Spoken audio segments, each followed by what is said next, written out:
Magandang umaga! Gusto niyo ba akong mas makilala? Tara at silipin natin ang aking website.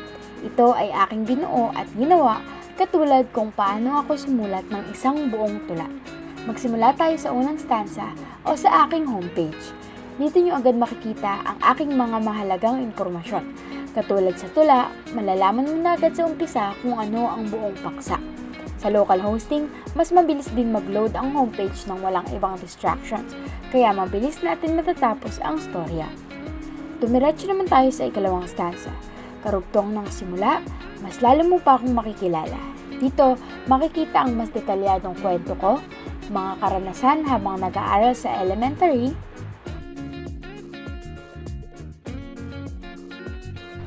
junior high school,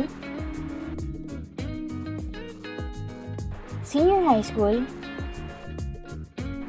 at ngayong college.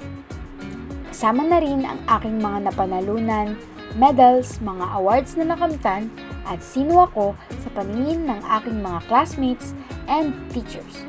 Dito mas hinihimay ang paksa at lumalalim na ang ating pangunawa. Dahil locally hosted dito, mas madali kong namamanage ang mga pages at ma-update sila anytime nang walang problema, parang sa pagsulat at pagbura ng mga linya sa tula.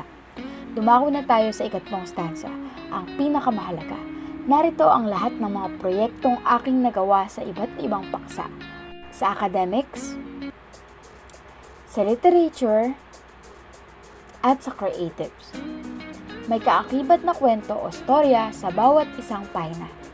Sa local hosting, mas naipapakita ko ang website ko kung sa paanong paraan ko gusto. Walang ads para di ma-distract ang mga bibisita. Kabilang dito ang ilan sa mga proyekto na ginawa ko sa ICT at pagtuturo, mga akdang isinulat ko,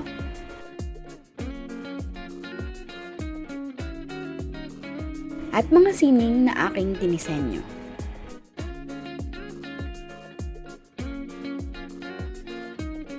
Para sa huling bahagi ng tula, dito nakalagay ang summary ng lahat ng inyong nakita. Kasama ang aking education, skills, expertise, pati na rin ang personality ko. Sa tulong ng local hosting, pinapanatili nitong secure, private, and professional ang mga information ko na maipapakita ko lamang ito sa aking mga katrabaho na pinagkakatiwalaan ko.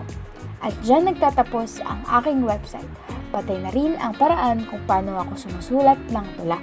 Tandaan na ang pag-local host ay hindi lang tungkol sa maayos na flow ng page o stanza, tungkol rin ito sa seguridad at ad-free na karanasan.